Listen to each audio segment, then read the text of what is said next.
सुंदर राइटिंग हर एक स्टूडेंट, हर एक टीचर के दिल में जगह बना लेता है स्टूडेंट। आप लोग याद रखिएगा, कई बार आप लोग देखते होंगे कि आप लोगों के आसपास में कुछ ऐसे स्टूडेंट होते हैं जिनका राइटिंग स्किल काफ़ी बेस्ट होता है और उसका राइटिंग इतना सुंदर होता है कि टीचर उसका कॉपी देखते ही सही टिक करना शुरू कर देता है। क्यों स्टूडेंट? इसका रीज़न क्या है? तो इसका सबसे बड़ा रीज़न है उसका राइटिंग स्किल। जिस स्टूडेंट का जितना सुंदर राइटिंग होगा उसको उतना ज़्यादा मार्क्स टीचर लोग दे देता है। भले वो आंसर थोड़ा बहुत अगर वो गलत भी लिखे स्टूडेंट, तो आप लोग याद रखिएगा, अगर वो राइटिंग थोड़ा बहुत गलत भी लिखे तो भी टीचर उसको नंबर दे देते हैं, इसलिए क्योंकि उसका राइटिंग काफ़ी अच्छा है। और कई बार क्या होता है, आपका राइटिंग पूरा बकवास है, ठीक है, और आप पढ़ने में काफ़ी तेज है, फिर भी आप एक अच्छा नंबर नहीं ला पाइएगा। इसका सबसे बड़ा रीज़न है राइटिंग स्किल का होना, ठीक है स्टूडेंट। और आज के इस वीडियो में मैं आप सभी को 10 ऐसे राइटिंग स्किल बताने वाला हूं जिसे अपनाकर आप अपने कैसा भी राइटिंग हो आप उसे सुधार कर पाएंगे स्टूडेंट। इसलिए वीडियो के अंत तक जरूर बने रहें और एक बार वीडियो को लाइक जरूर कर दें, साथ ही साथ चैनल को सब्सक्राइब जरूर करें। तो आइए हम लोग यहाँ पर बारीकी से हर एक टॉपिक को देखते हैं स्टूडेंट। मैं आज की इस वीडियो में आप लोग को 10 ऐसी ट्रिक बताने वाला हूँ जिसे अपनाकर आप अपने राइटिंग स्किल को सुधार सकते हैं, ठीक है। जिसमें सबसे पहला है हम लोगों का कि ज़्यादा से ज़्यादा लिखना। ज़्यादा से ज़्यादा लिखने का अर्थ ये हुआ कि आप लोगों ने कभी ना कभी बचपन में सुने होंगे या खुद आप, ठीक है स्टूडेंट, आप खुद जब आप बचपन में होंगे तो आपके जो कोचिंग के टीचर होते होंगे या फिर ट्यूशन के जो भी टीचर होते होंगे या फिर आपके मम्मी पापा आपको कहते होंगे कि बेटा राइटिंग लिखो, 2 पेज प्रतिदिन राइटिंग लिख के लाओ। क्यों कहते हैं? क्योंकि जितना ज़्यादा राइटिंग को लिखा जाएगा वो उतना ज़्यादा इम्प्रूवमेंट होगा, ठीक है। तो पहला हम लोग का क्या था कि ज़्यादा से ज़्यादा लिखना स्टूडेंट। तो अब रही बात कि सर हम लोग क्या बच्चा है जो रोज़ 2 पेज राइटिंग लिखे, तो आपको क्या करना है, रोज़ 2 पेज राइटिंग नहीं लिखना है। आप क्या कीजिए, एसएसटी का, साइंस का, हिंदी का या फिर अंग्रेजी का जो लॉन्ग टाइप प्रश्न है ना उसे आप उठाइए और रोज़ 2 से 3 प्रश्न लिखिए। इससे क्या होगा, आपको प्रश्न भी तैयारी होगा, ठीक है, यानी कि उसका उत्तर भी आपको याद हो जाएगा। साथ ही साथ क्या होगा स्टूडेंट, आपका राइटिंग इम्प्रूवमेंट होगा, यानी कि राइटिंग का जो लिखावट है वो भी सुधरेगा। तो बेस्ट तरीका है कि नहीं है स्टूडेंट, ज़्यादा से ज़्यादा लिखिएगा। तो आपको राइटिंग नहीं लिखना है, मैं आपको राइटिंग लिखने के लिए नहीं कह रहा हूँ, मैं आपको कह रहा हूँ कि आपको क्या करना है स्टूडेंट, आपको करना है लॉन्ग टाइप प्रश्न को उठाना है और ज़्यादा से ज़्यादा उसको लिखना है। 1-2 प्रश्न को रोज़ लिखना है, साथ ही साथ उसको बोल बोल कर याद भी करना है। इससे क्या होगा, आपका प्रश्न भी तैयारी हो जाएगा, साथ ही साथ लिखावट भी सुधर जाएगा स्टूडेंट, ठीक है। लगातार 6 महीना कीजिए, 6 महीना कीजिएगा तो सोचिए आप पढ़ने में भी काफ़ी तेज़ बन जाइएगा ना। आइए देखते हैं, दूसरा है हम लोगों का शब्दों के बीच की दूरी। हम लोग कई स्टूडेंट क्या करते हैं, जब भी स्कूल वगैरह में, कोचिंग में कुछ भी चीज़ लिखते हैं तो शब्दों के बीच की दूरी नहीं देते हैं। शब्दों के बीच की दूरी करती है वह, आप यहाँ समझिए, देखिए 1 2 3 4 5, यहाँ कुल 5 शब्द है।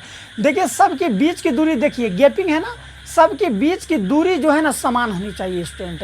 कई स्टूडेंट क्या करते हैं, जैसे कि मान लीजिए कॉपी का पेज है, वो इस तरह से लिखेंगे राम, देखिए राम, फिर यहाँ जो हटाएगा ज़्यादा नहीं हटाएगा, फिर लिख देगा राम आम, अब यहाँ लिखेगा राम आम लेकर। देखिए आप यहाँ पर गौर कीजिए, जब हम यहाँ पर इस तरह से लिखे तो यहाँ राम लिखे, यहाँ पर गैपिंग तो दे दी, लेकिन यहाँ पर देखिए जितना गैपिंग यहाँ है उतना गैपिंग यहाँ पर नहीं है, जिसके वजह से ये देखने में हम लोगों को ख़राब लगने लगेगा। और ऐसा ही होता है स्टूडेंट। इसलिए हम लोगों को क्या करना है, जो भी कुछ हम लोग लिखेंगे उनका बीच का दूरी हर टाइम समान रहेगा, ठीक है, यानी कि इनके बीच की दूरी समान रहेगा। जितना ज़्यादा इनका बीच का दूरी होगा वो दिखने में उतना ही गजब लगेगा और उतना ही अच्छा कॉपी लगेगा, और जितना अच्छा कॉपी लगेगा उतना ज़्यादा नंबर आप ला पाइएगा, ठीक है। दूसरा समझ में आ गया, पहला क्या था, ज़्यादा से ज़्यादा लिखना। दूसरा था शब्दों की बीच की दूरी, आप लोग समझ गए, जो एक दूसरे शब्द होगा ना, एक दूसरा के शब्द के बीच की दूरी समान होनी चाहिए, ठीक है। अब इसका मतलब ये नहीं हुआ कि एक हम लिखे यहाँ पर राम, अब है यहाँ पर लिख दिए आम, तो देखिए इन दोनों का बीच इतना थोड़ा हटाना है जी, उतना हटाना है जिससे कि शब्द बेस्ट लगे, ठीक है। तो आप लोग नॉर्मली यहाँ पर बोर्ड पर देख सकते हैं कितना हटा हुआ है, ठीक है, इतना आप लोग अनुमान कर सकते हैं, यू हैव टू माइंड, आप लोग के पास दिमाग जरूर होगा, ठीक है। तीसरा क्या है, देखिए शब्द एक दूसरे को ना छुए। शब्द एक दूसरे को ना छुए का अर्थ ये हुआ कि कभी भी आप लोग कोई चीज़ लिखिएगा तो शब्द एक दूसरे को टच नहीं करनी चाहिए। जैसे कि मान लीजिए हम इसे मिटा देते हैं, मान लीजिए ये, चलिए यहाँ पर है, हम एक चीज़ लिखते हैं कि श्याम लाल, हम इस तरह से लिखते हैं, यहाँ देखिए श्याम लाल, ठीक है। उसके बाद लकीर देंगे श्याम लाल एक ईमानदार। देखिए ईमान, देखिए अब जब हम लोग लिखे तो यहाँ पर देखिए ये चीज़ सट गया, सटा नहीं, यही चीज़ नहीं सटना चाहिए। आप लोगों के पास जो भी कॉपी होगा, जैसे कि देखिए मेरे पास ये कॉपी है, तो हम जो यहाँ पर लिखेंगे, आप लोग को मैं थोड़ा सा नज़दीक कर दूँ कैमरा के, जब भी हम यहाँ लिखेंगे तो देखिए एक दूसरे के बीच में सटना नहीं चाहिए। मेरा कॉपी का राइटिंग है, देख लीजिए, ठीक है। तो यहाँ जो लिखेंगे ऊपर और इसके नीचे में जो लिखेंगे कुछ भी, ये आपस में टच नहीं करना चाहिए, ठीक है। अगर मैं यहाँ पर दिखाऊँ तो वही चीज़ समझ लीजिए। देखिए यहाँ पर हम अगर यहाँ कुछ लिखे तो इसके नीचे में जो भी शब्द लिखिएगा आपका, चाहे सादा कॉपी हो चाहे लाइन वाला कॉपी हो, जैसे हम यहाँ देखिए ऊपर से इसे किए ना, ये जो हम किए ये वाला शब्द में टच नहीं होनी चाहिए, ठीक है। जैसे कि यहाँ पर अभी हम करके बताएं। इसी तरह हम यहाँ पर लिखेंगे रोशन, तो है देखिए यहाँ रौ, इसमें सट गया ना, ये सटना नहीं चाहिए। अब समझ में आया कि सटना चाहिए या नहीं चाहिए, तो ठीक है। आप लोगों को समझ में आ गया कि शब्द एक दूसरे को ना छुए, यानी कि कैसे ना छुए, समझ में आ गया, ठीक है। साथ ही साथ कई स्टूडेंट क्या करते हैं, जब कोई चीज़ लिखते हैं ना तो आपस में ज़्यादा सटा देते हैं। तो आपको ये भी ध्यान रखना होगा स्टूडेंट कि देखिए यहाँ पर जैसे देखिए ये एक दूसरे को छू रहा है क्या, नहीं छू रहा है, ठीक है। ये भी मायने रखना है कि अक्षर अक्षर को भी ना छुए, ठीक है। जैसे हम लोग यहाँ लिखेंगे एक, अभी इसमें सटा देंगे, तो ये भी मायने रखना है, ये सटना नहीं चाहिए, अक्षर अक्षर को टच नहीं करना चाहिए। साथ ही साथ शब्द शब्द को भी टच नहीं करना चाहिए जब हम लोग ऊपर नीचे करके लिखेंगे। तो आई होप आप लोगों को ये भी समझ में आ गया होगा। आप मेरी बातों को मानिए, राइटिंग स्किल अगर 6 महीना के अंदर नहीं सुधरा तो ये वीडियो मैं डिलीट कर दूंगा, ठीक है। नेक्स्ट देखिए यहाँ पर क्या है कि शब्दों का आकार, शब्दों का आकार से ये सिस्टम है कि शब्द का जो साइज है वो ध्यान रखना है, ठीक है। बहुत लोग स्टूडेंट देखते होंगे, बहुत बच्चा बड़ा बड़ा अक्षर में लिखता है, बहुत काफ़ी छोटा लिखता है। तो नहीं रे बाबू, ना ही ज़्यादा बड़ा लिखना है ना ही ज़्यादा छोटा लिखना है, एक मीडियम साइज में लिखना है। कैसे लिखना है, एक मीडियम साइज में। जैसे कि मैं अगर बताऊं आपको, ठीक है, एक मीडियम साइज कैसे ले सकते हैं आप, नॉर्मल यहाँ देखिए राम एक ईमानदार, देखिए ईमानदार। तो इन चीज़ को आप गौर कीजिए। जब हम यहाँ पर लिखे थे देखिए शब्द के बीच की दूरी को भी ध्यान रखे हैं ना। देखिए शब्द का आकार ठीक है। अब ऐसा नहीं कि यहाँ पर दे दिए राम, देखिए एगो बड़ा एगो छोटा, फिर यहाँ पर हम दे देंगे एक। अब देखिए ये छोटा ये बड़ा, नहीं, शब्द का जो साइज है हर जगह समान होनी चाहिए, देखने में बेस्ट लगेगा, ठीक है। आइए आगे बढ़ते हैं। वही चीज़ यहाँ है कि शब्दों का आकार यानी कि शब्दों का जो साइज है, ठीक है, उस पर ध्यान देना है। नेक्स्ट है स्टूडेंट 5 नंबर का कि कलम का सही पकड़। कलम का सही पकड़ का अर्थ ये हुआ कि आपको जो ये कलम पकड़ना है ना, ये सही रूप में पकड़ना है, ठीक है। कलम पकड़ने का सही रूप, ठीक है। ये नहीं कि कलम जैसे मन तैसे पकड़ ले लिख लीजिए। हालांकि आप जो कलम पकड़ते हैं अभी और आप जो बचपन से पकड़ते आए हैं वो उस आदत को तो मैं नहीं छोड़ा सकता, लेकिन आप याद रखिएगा कि ये देखिए ये अंगूठा है, अंगूठा वाला से इसको आपको इस तरह से पकड़ना है, और ये जो उंगली है अंगूठा के बगल वाला, इसको तर्जनी कहते हैं, इसको आपको यहाँ रखना है, ठीक है। इसको कहते हैं मध्यमा, ये जो बीच वाला उंगली है इसके सहारा होगा, यानी कि ये इस पर रहेगा तब लिखना है। देखिए इस तरह से ये वाला जो उंगली है ये थोड़ा सा आगे रहेगा, अंगूठा हल्का पीछे रहेगा, इस पर कलम का सहारा रहेगा, उसके बाद आपको लिखना है, ठीक है। ये स्टूडेंट एक रूल है कलम पकड़ने का एक सही तरीका। हालांकि बचपन से आप जो रूल में पकड़ते आ रहे हैं, बचपन से हो सकता है आप कलम ऐसे पकड़ते हैं, तो मैं अगर अभी बोलूँ कि आपको इस तरह से पकड़ना है, मेरे रूल से पकड़ना है, तो आप कितना भी प्रयास कर लीजिएगा नहीं होगा, क्योंकि बचपन से आप तो वही रूल में पकड़ रहे हैं। इसलिए एकाएक चेंज करना पॉसिबल नहीं है। इसलिए आप लोग ज़्यादा से ज़्यादा वही रूप में लिखिए और मेरी इन टिप्सों का यूज कीजिए। एक समय ऐसा आएगा कि आपका राइटिंग स्किल ज़रूर सुधरेगा। आई होप समझ में आ गया को। लेकिन अगर आप सुधार सकते हैं तो क्या करना है, यहाँ देखिए इस रूप में कलम को पकड़ना है, ये वाला को आगे करना है, अंगूठा को इस तरह से, और ये जो मध्यमा को आप अगर देख रहे हैं स्टूडेंट, इसको नीचे रखना है, ठीक है। इसको कहाँ रखना है, नीचे, तभी बेस्ट तरीका से आप लोग लिख पाइएगा, ठीक है। देखिए यहाँ पर आई होप समझ में आ गया होगा। कलम का सही पकड़, कलम को सही रूप में पकड़ना है, ठीक है। अगर ये आदत अगर नहीं छूट रहा है आपसे तो अलग वाली बात है। हो सकता है बचपन से आप लोग ऐसे पकड़ते होंगे तो हम मेरे कहने पर थरू हो जाएगा, क्योंकि जो हैबिट होता है वो तो हैबिट होता है ना स्टूडेंट। नेक्स्ट है स्टूडेंट कलम को धीरे से पकड़ना। कई स्टूडेंट क्या करते हैं, कलम को पकड़ लेते हैं कस की इस तरह से। ये क्या है, कलम को धीरे से पकड़ना है, इस तरह से पकड़ना है कि कोई कलम को खींचे ना तो तुरंत खींचा जाए। कलम को धीरे से पकड़ेंगे तब ना कुछ लिखेंगे तो वो ज़्यादा से ज़्यादा मूव कर पाएगा। अगर किसी व्यक्ति को कस के पकड़ लीजिए इस तरह से, उसको हिलाइए, हिलेगा, किसी को ऐसे करके पकड़िए तो तुरंत छूट के भाग जाएगा, वही चीज़ कलम है।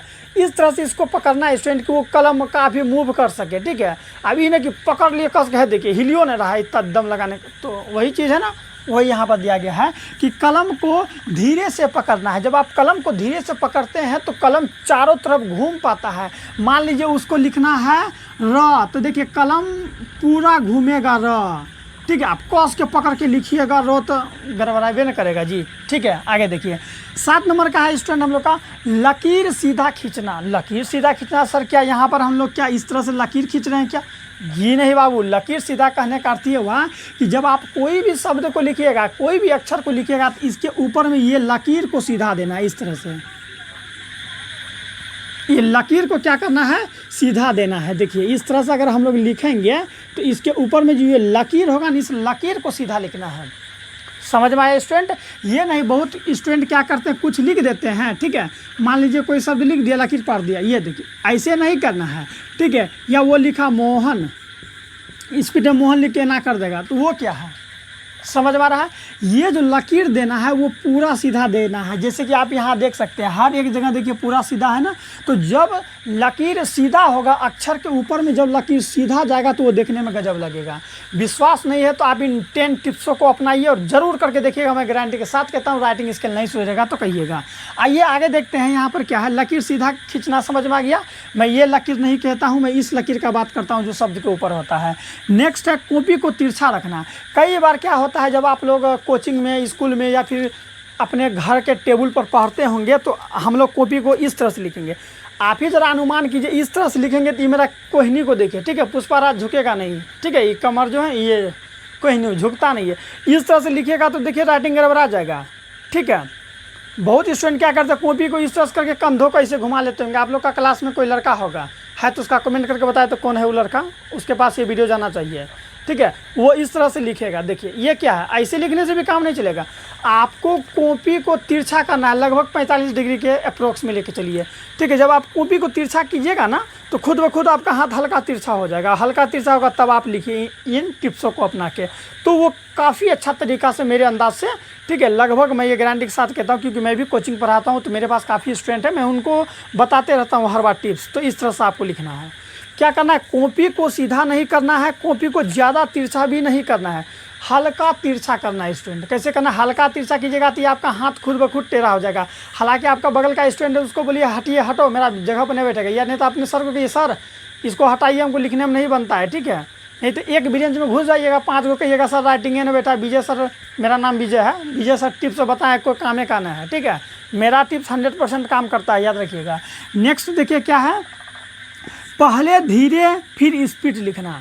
पहले धीरे फिर स्पीड लिखना सर समझिए, पहले धीरे मैं इसलिए कह रहा हूँ कि जब आप स्टार्टिंग में लिखना शुरू करते हैं तो डायरेक्ट स्पीड नहीं लिखना है, आपको पहले धीरे धीरे लिखना है, धीरे धीरे हैबिट बनाना है। क्योंकि आप एग्ज़ाम में तो नहीं ना बैठ रहे हैं डायरेक्ट, कल एग्ज़ाम है क्या बिहार बोर्ड का, नहीं ना है, तो अभी एग्ज़ाम में टाइम है, तो आप क्या कीजिए पहले धीरे धीरे लिखने का प्रैक्टिस कीजिए। जब धीरे धीरे आपका राइटिंग इम्प्रूवमेंट होने लगेगा तब आप थोड़ा सा स्पीड कीजिए राइटिंग को, क्योंकि जब आप थोड़ा सा स्पीड कीजिएगा तब ना बिहार बोर्ड में स्पीड में लिख पाइएगा।